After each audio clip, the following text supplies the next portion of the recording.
The former public protector advocate Madonsela has responded to mounting international criticism of South Africa's Expropriation Act, dismissing claims that the legislation discriminates against the white Afrikaner minority. Her remarks come in the wake of a controversial executive order issued by the US President Donald Trump, which holds all US aid to South Africa over alleged human rights violations targeting white farmers.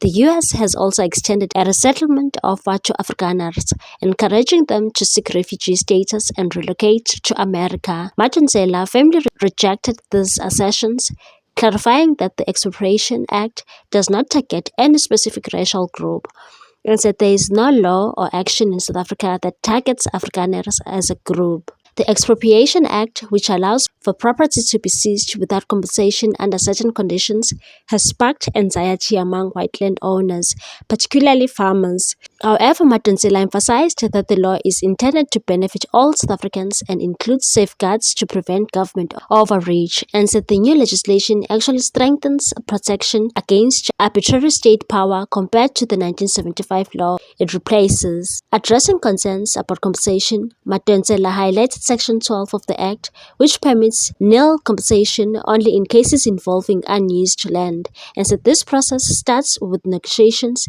and is ultimately supervised by the courts to ensure fairness. Madonsela criticized the US government's decision as being driven by a toxic cocktail of ignorance, vested interest, and malice.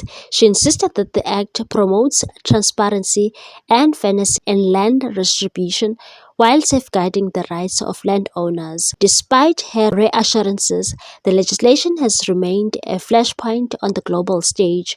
President Trump's executive order and resettlement offer have drawn sharp attention to the land reform debates. Activist groups within the Afrikaner community have rejected the US resettlement proposal, expressing their commitment to staying in South Africa and working through legal channels to address concerns about the law. They said, "We are not leaving," one prominent leader stated.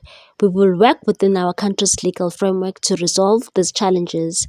As debate around the Expropriation Act continues, Madonsela's message remains clear: land reform is essential for social justice, and the new law provides a framework for achieving it without compromising fairness or individual rights. What's your take on this one, people? Thanks for watching. Please subscribe for more news.